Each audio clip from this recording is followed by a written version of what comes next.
दोस्तों, क्या आपको भी कभी पैरों में झुनझुनी या फिर सूनापन महसूस होता है? क्या आपके पैरों में भी जलन या फिर सुई चुभने जैसा या फिर बहुत ज़्यादा ठंडा या गर्म लगना ऐसा महसूस होता है? तो यह वीडियो आपके लिए है। नमस्कार दोस्तों, मेरा नाम डॉक्टर मुकेश कुमार और आप देख रहे हैं संजीवनी हेल्थ सॉल्यूशन।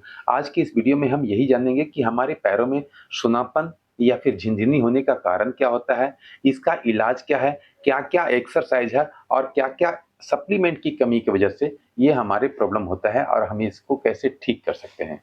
तो वीडियो को बिल्कुल अंत तक देखिएगा और सारी चीज़ों जो बता रहे हैं उस पर ध्यान से उस पे अमल कीजिएगा, तो मैं समझता हूँ आप भी अपने पैरों के झुनझुनी और सूनापन को दूर कर सकेंगे या उसमें राहत पा सकेंगे। दोस्तों, पैरों में झुनझुनी या सूनापन का जो पहला कारण होता है, वह होता है डायबिटिक न्यूरोपैथी। डायबिटिक न्यूरोपैथी का मतलब होता है कि वैसे व्यक्ति जिनको डायबिटिक है और उनके नसों में कमजोरी आ गया है या उसमें स्वेलिंग हो गया है, यानी कि सूजन हो गया है। तो अगर इस तरह का कुछ आपके साथ हो रहा है, तो आप कम से कम अपने ब्लड शुगर के लेवल को मेंटेन रखें, ज़्यादा शुगर बढ़ने ना दें और ना ही ज़्यादा उसे कम होने दें। दोस्तों, इसमें जो दूसरा कारण होता है वह होता है हमारे विटामिन बी 12 की कमी होना।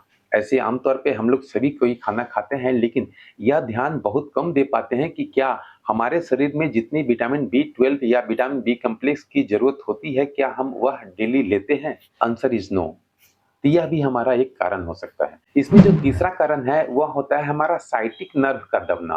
कभी-कभी हमारे लोअर बैक पेन में हमारा जो डिस्क बल्ज कर जाता है या हेरिनेटेड डिस्क हो जाता है, जिसके वजह से साइटिक नर्व दबता है, तो उसके वजह से भी हमारे पैरों में झिनझिनी या फिर सूनापन महसूस हो सकता है। इसमें जो चौथा कारण होता है वह होता है ब्लड का सर्कुलेशन कम होना। कभी-कभी होता है कि हम बहुत देर तक किसी एक स्थान पर एक ही पोजीशन में बैठे रहते हैं, जिसके वजह से हमारे पैरों में वह ब्लड सप्लाई उतना नहीं हो पाता है, जिसके वजह से वह हमारा झुनझुनी या फिर सूनापन होने लगता है। पाँचवाँ जो कारण है वह है अगर आपका थायराइड का प्रॉब्लम है या फिर आपको किडनी का किसी तरह का प्रॉब्लम है, उसके वजह से भी हमारे पैरों में झुनझुनी या सूनापन होता है। छठा जो कारण है वह होता है धूम्रपान का ज़्यादा सेवन करना या शराब का ज़्यादा सेवन करना या फिर किसी तरह के दवाइयों का आप सेवन ज़्यादा करते हैं। अब ये 6 कारण या 6 लक्षण तो आपको बता दिए, अब इसका हम क्या-क्या सॉल्यूशन कर सकते हैं उसके बारे में बताते हैं। सबसे पहले तो हम यह देखेंगे कि कहीं अगर हमको डायबिटिक है, तो हम उस डायबिटिक को मेंटेन रखेंगे, ना बहुत ज़्यादा बढ़ने देंगे और ना ही ज़्यादा हम उसे कम होने देंगे। इसके लिए हमें या तो आप 3 महीने पर HbA1c टेस्ट करा सकते हैं, उसको आप 6 से 7 के बीच में अगर रखते हैं, तो अति उत्तम है, आपको यह प्रॉब्लम नहीं हो सकेगा। या फिर महीने में या फिर 2 महीने में एक बार ब्लड शुगर का फास्टिंग आप पीपी करा लेते हैं, तो उससे भी अगर हम 140 से 160 के बीच में मेंटेन रखते हैं उस ब्लड शुगर के लेवल को, तो हमारा न्यूरोपैथी का प्रॉब्लम नहीं होगा और हम उससे बचे रहेंगे। दूसरा जो सॉल्यूशन है वह यह है कि अगर आपके शरीर में विटामिन बी 12 की कमी हो रही है, तो आप यह कोशिश करें कि आपके खाने में विटामिन बी 12 ही नहीं बल्कि विटामिन बी कॉम्प्लेक्स का सही मात्रा पहुंच सके। या फिर अगर आप सभी चीज का इस्तेमाल नहीं कर सकते हैं, चूंकि मैं जानता हूं इंडिया में बहुत सारे लोग ऐसे हैं जो शाकाहारी हैं और विटामिन बी 12 जो मिलता है वह हमारे मांसाहारी सोर्स से बहुत अधिक मात्रा में मिल पाता है। इसलिए वैसे आदमी जो शाकाहारी हैं, वो किसी सप्लीमेंट का इस्तेमाल ज़रूर करें। डेली बेसिस पर 1 या 2 टैबलेट जो विटामिन बी 12 का होता है या फिर विटामिन बी कॉम्प्लेक्स का होता है, उसका सेवन करना शुरू कर दें, ताकि यह प्रॉब्लम आपको ना हो सके। तीसरा जो सॉल्यूशन है, वह यह भी है कि अगर आपके शरीर में विटामिन डी का भी कमी रही है, तो उसको भी आप मेंटेन रखें। जनरली मैं हर एक वीडियो में ज़रूर यह बोलता हूँ कि अगर विटामिन डी आपके शरीर में कम रहेगा, तो आपको बोन से रिलेटेड, वेन से रिलेटेड या फिर हार्ट या किडनी से रिलेटेड बहुत सारे प्रॉब्लम हो सकता है। तो यह आप श्योर करें कि आपके शरीर में विटामिन डी की कमी ना हो। लेकिन यहाँ पर ये भी न करें कि हाँ, उसका ओवरडोज लें, क्योंकि जनरली अगर हम इसे टेस्ट कराते हैं, तो 1000-1200 रुपए के आसपास जाँच में लग जाता है और वही अगर हम टेस्ट नहीं कराते हैं, सिर्फ़ ये हम पिछले हिस्ट्री देखते हैं अपना कि अगर हम विटामिन डी का कोर्स नहीं किए हैं, विटामिन डी 360 के यानी कि विटामिन डी 3 60,000 इंटरनेशनल यूनिट जो टैबलेट आती है या फिर कैप्सूल आती है या फिर पाउडर फॉर्म में आती है, तरह-तरह के फॉर्म में आती है। अगर आपने पिछले 6 महीना में उसका सेवन नहीं किया है, तो उसको भी आप सेवन कर लें। कम से कम 8 सप्ताह तक, 2 महीने तक आप वीकली 1 टैबलेट या 1 कैप्सूल 60,000 इंटरनेशनल यूनिट का अगर खाना शुरू कर देंगे तो वह भी आपका मेंटेन रहेगा। विटामिन डी आपके शरीर में कम नहीं होगा, उससे भी आपके जॉइंट में या फिर आपके नसों में या फिर नर्व में, उसके वजह से भी हमारा झुनझुनी और सुनापन होता है।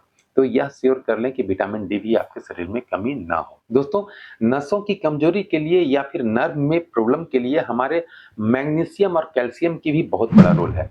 मैग्नीशियम के रूप में और कैल्शियम के रूप में हम कोई टैबलेट के रूप में नहीं खाएंगे, बल्कि नेचुरल सोर्स से बहुत सारे ऐसे ड्राई फ्रूट्स आते हैं जिसमें हमें मैग्नीशियम और कैल्शियम दोनों मिल जाता है, तो उसका हम इस्तेमाल करेंगे। उसमें सबसे बेहतर है आलमंड और वालनट, यानी कि अखरोट और बादाम। 4 से 6 दाना आप बादाम का, 1 से 2 गिरी आप अखरोट का भी डेली बेसिस पर अगर आप खाते हैं, तो आप अपने मैग्नीशियम और कैल्शियम की कमी को पूरा कर सकते हैं। इससे भी आपके झुनझुनी या फिर सुनापन में कमी आई। और सबसे महत्वपूर्ण, अगर आप ओमेगा 3, चूंकि ओमेगा 3 का कोई टेस्ट नहीं होता है कि आपको पता चल पाए कि आपके शरीर में ओमेगा 3 की कमी है या नहीं है, इसके लिए हमें किसी भी एक ओमेगा 3 का, चाहे आप वेगन सोर्स से भी ले सकते हैं या फिर नॉन वेज सोर्स से भी ले सकते हैं, वह भी कैप्सूल या उसका टैबलेट भी आता है, आप उसका भी इस्तेमाल कर सकते हैं और उसे भी आप कंप्लीट रख सकते हैं, जिससे आप अपने झुनझुनी को या फिर सुनापन को ठीक कर सकेंगे, उसमें राहत पा सकेंगे। अगर खान-पान की बदलाव करने के लिए कहें तो हमें हरी साग-सब्जियाँ पर ज़्यादा ध्यान देना चाहिए।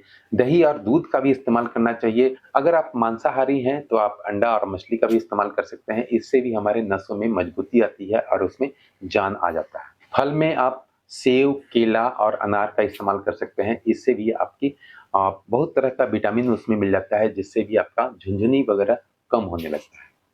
अब रह गई बात, अगर हमें झुनझुनी है और इन सारी सप्लीमेंट को मैं खा लिया हूँ, इसके बाद भी अगर नहीं हो रहा है तो मुझे कुछ एक्सरसाइज करना पड़ेगा। और एक्सरसाइज करने के लिए कोई ऐसा नहीं है कि हम उसको अलग से टाइम निकालने की ज़रूरत है। जब भी आप चल फिर रहे हैं उस समय भी एक्सरसाइज कर सकते हैं, कहीं बैठे हैं उस समय भी एक्सरसाइज कर सकते हैं। इसमें जो पहला एक्सरसाइज करना होता है वह होता है ankle pump. Ankle pump exercise के लिए हम इस तरह से टॉवेल रोल बना के रख लेंगे, अपने एंकिल को बाहर रखेंगे और सिर्फ पंजे को आगे और पीछे, आगे और पीछे, इस तरह से हमें कम से कम 30 रिपीटेशन करना है। आप 40 भी कर सकते हैं, 50 भी कर सकते हैं। कोशिश बस यही रहे कि हम अपना एंकल को अपने तरफ जितना खींच सकें उतना खींचेंगे और जितना आगे ले जा सके उतना ले जाएंगे। ठीक है, ये हमें 30 रिपीटेशन करना है। ये एंकल पंप हो गया। इसके बाद हमें एंकल को क्लॉकवाइज और एंटी क्लॉकवाइज रोटेट करना है, यानी कि एंकल रोटेशन। इस तरह से जितना हम दाहिना खींच रहे हैं, बायां, आगे, पीछे, ये 10 रिपीटेशन इस तरह से करेंगे। उसके बाद फिर 10 एंटी क्लॉकवाइज। ठीक है, क्लॉकवाइज और एंटी क्लॉकवाइज, इस तरह से हम एक रिपीटेशन हो गया 10-10 का, और इसी तरह से हमें 3 रिपीटेशन करना है। तो एंकल पंप और एंकल रोटेशन, ये हमारा पहला एक्सरसाइज हो गया। दूसरा जो एक्सरसाइज होता है वह होता है टो वॉकिंग। टो वॉकिंग मतलब कि अपने पंजों पे चलना। इस एक्सरसाइज में हमें टो पे चलने का है। टो वॉकिंग में हमें इस तरह से, आप घर में भी चल सकते हैं या फिर आप बाहर कहीं रोड पर जाते हैं तो रोड पर भी चल सकते हैं। इस तरह से हमें टो पे चलना है। ठीक है, ये हम कम से कम 100 स्टेप से लेकर के 300 स्टेप या 400 स्टेप भी चल सकते हैं। ठीक है, आप सीधा भी चल सकते हैं, आप बैकवर्ड भी चल सकते हैं। तो इससे भी हमारे झिनझिनी और सुन्नापन का जो प्रॉब्लम था वह कम हो सकता है। और इसमें जो तीसरा है वह होता है हील वॉकिंग। इस एक्सरसाइज में हमें हील पे चलने की जरूरत होती है। हील वॉकिंग आप कम से कम भी 100 स्टेप से लेकर के 300 स्टेप तक चल सकते हैं हीप पर। आप फॉरवर्ड भी चल सकते हैं या फिर बैकवर्ड भी चल सकते हैं। ठीक है, आप रास्ते में चल रहे हैं, जूता पहने हैं या चप्पल पहने हैं, आप उससे पहन करके भी चल सकते हैं या फिर खाली पैर भी चल सकते हैं, कोई दिक्कत नहीं है। लेकिन हमें उसे 100 to 300 स्टेप कम से कम जरूर चलना है। एड़ी के बल चलेंगे तो आपका झिनझिनी और सुनापन का प्रॉब्लम भी ठीक हो सकेगा। और चौथा एक्सरसाइज है कि साइटिक नर्व की वजह से अगर हमारा प्रॉब्लम हो रहा है तो हम नी टू चेस्ट एक्सरसाइज कर सकते हैं। इस एक्सरसाइज में हम नी टू चेस्ट करते हैं। एक पैर को सीधा रखेंगे, दूसरे पैर को अपने छाती की तरफ ले जाने की कोशिश करेंगे, जितना हम खींच सकें और जितना हम अपने छाती की तरफ इसे ले जाए। 5 सेकंड तक रोकेंगे, उसके बाद फिर नॉर्मल। ठीक है, अब इसी तरह से दूसरे में जितना हम खींच पा रहे हैं उतना खींचेंगे 5 सेकंड तक रोकेंगे और फिर नॉर्मल। इसी तरह से हमें दोनों पैरों से कम 30 रिपीटेशन कर लेना है। और इसमें जो 5वां एक्सरसाइज है वह है ताड़ासन और वज्रासन। इस एक्सरसाइज के लिए हमें पूरा दोनों हाथ को ऊपर करना है, पूरा अपने शरीर को ऊपर खींच करके रखना है, यानी कि पंजों पे रखना है। ठीक है, 2-3 सेकंड तक रोकेंगे और फिर नॉर्मल। फिर से अपना शरीर को ऊपर ले जाएंगे और फिर नॉर्मल। ठीक है, फिर से ये भी हमें कम से कम 30 रिपीटेशन करना है। इसमें जो लास्ट एक्सरसाइज है वह है वज्रासन। वज्रासन में हम इस तरह से भी कम से कम 5 से 8 मिनट तक बैठेंगे। ये वज्रासन भी हमें हमारे झिनझिनी को और सूनापन को बहुत हद तक कम कर देता है। हमारी पाचन शक्ति भी बहुत अच्छा होती है इस वज्रासन से।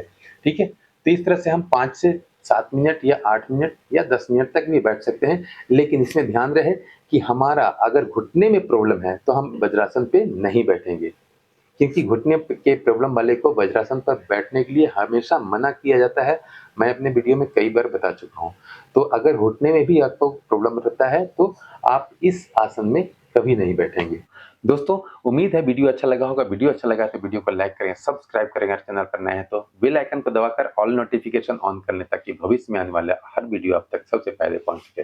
मिलते हैं अगले वीडियो में, तब तक के लिए जय हिंद, जय भारत।